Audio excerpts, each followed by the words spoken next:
The king's gambit is a bold, tactical opening where white sacrifices a pawn for fast attack and initiative. It's sharp, risky, and one of the most exciting choices in chess. The king's gambit arises after the moves pawn to e4, pawn to e5, and then pawn to f4 from white. The main idea behind the king's gambit is that white willingly sacrifices a pawn in order to gain a strong central presence and later recover the pawn under favorable conditions. Additionally, once white castles kingside, the rook will immediately place pressure along the f-file, especially targeting the pawn on f5 if black accepts the gambit. In this line, black's first move is bishop to c5, aiming to exploit the weakened diagonal created when white pushed the pawn to f4. However, if white understands the position, and that is what I am here to help with, there is no need to worry. After bishop to c5, white continues calmly with knight to f3, adding pressure to the pawn on a5 and preventing the black queen from coming to h4 with check. Here, black plays pawn to d6, reinforcing the pawn on a5. At this moment, white should avoid capturing twice on e5, because doing so would allow black to eventually play queen to h4, which is not desirable for white. Instead, white plays pawn to c3, preparing to build a powerful center with pawn to d4. A typical trick from black here is the move queen to e7. At first glance, queen to e7 looks quite logical, as black wants to protect the center and possibly challenge white's setup. However, white's plan is to play pawn to d4, but after black responds with queen to e7, there is a tactical idea. If white pushes pawn to d4 immediately, black simply intends to capture the pawn on d4, and then the pawn on e4 will become undefended. However, white is not concerned. White essentially says, "Go ahead and take the pawn on e4. I don't care. My goal is to build a powerful central structure early in the game." So the sequence continues. Black captures on d4, white recaptures with the pawn, and then black captures the pawn on e4. Now, although white can block the check with the bishop or the queen, both choices are inferior. The strongest move here is king to f2. While it may look unusual to move the king this early, this position is simply winning for white. Why is white winning? First of all, white is threatening to capture the bishop on c5. Secondly, the e-file is now fully opened for the rook on h1, which will become very active. Black usually continues with bishop to b6, keeping pressure on the f2 king and maintaining the pin on the pawn. Here, white responds with bishop to b5 check. This move places the black king in check and forces a difficult decision. If black defends with pawn to c6, then rook to a1 follows. Now the black queen is attacked, and she is essentially forced to sacrifice herself to avoid immediate disaster. White ends up winning the queen and has a completely winning position. Black might also try king to d8, hoping to escape danger. But unfortunately for black, white plays rook to e1 again. The queen is attacked, and once she moves, rook to e8 results in checkmate. There is simply no defense. Returning to the main line, after white plays pawn to f4, black captures on f4. White calmly continues with knight to f3, a solid developing move that prepares to bring out the bishop, castle, and later pressure the pawn on f4.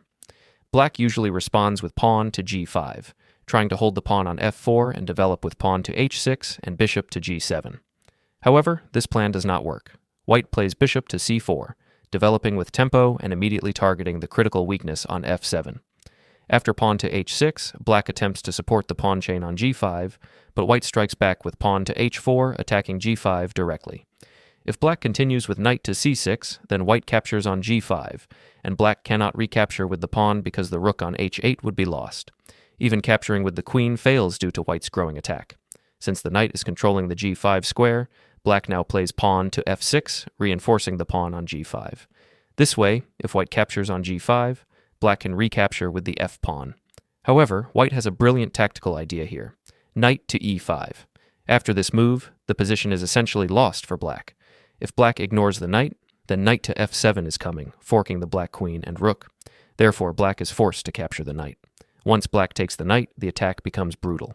The black king is driven into the center. After king to e7, white plays queen to f7, forcing the king to wander even further.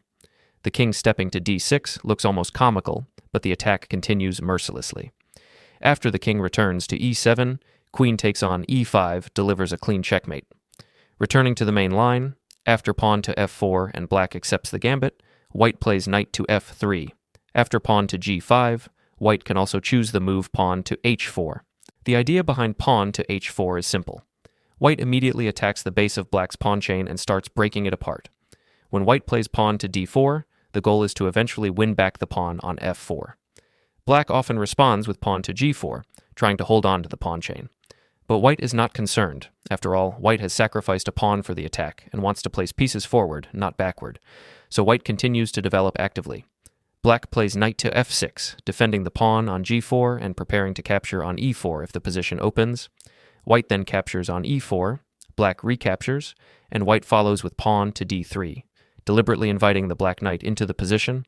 If the knight jumps to g3, white immediately plays bishop takes f4, attacking the knight again.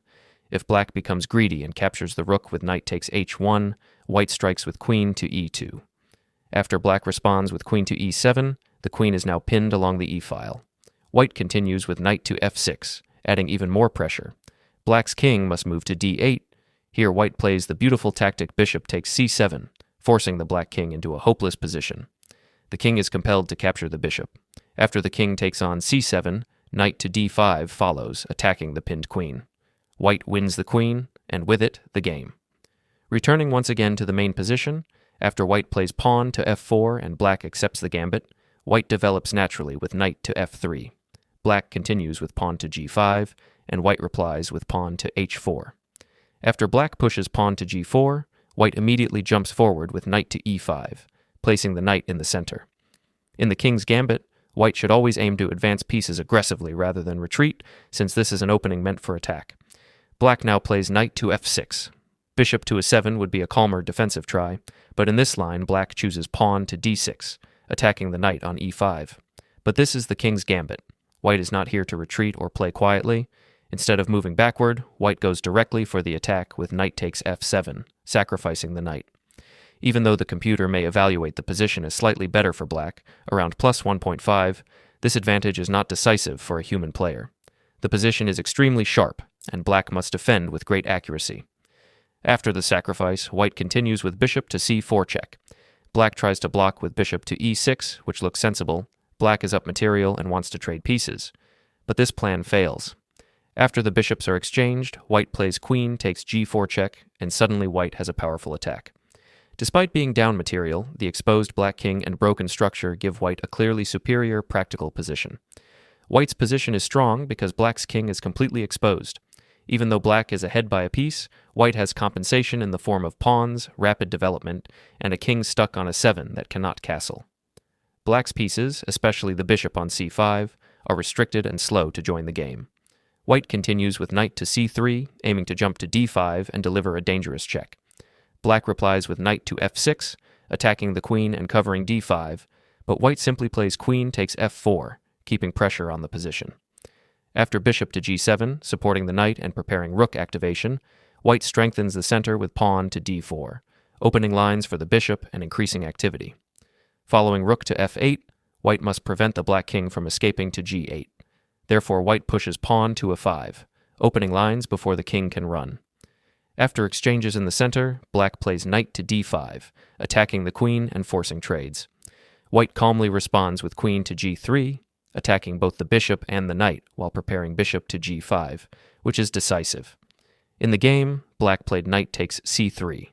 After white recaptures, bishop to g5 simply wins the queen, and with it, the game. Thanks for watching. I hope you understand all these variation. If you found this video helpful, then like and subscribe.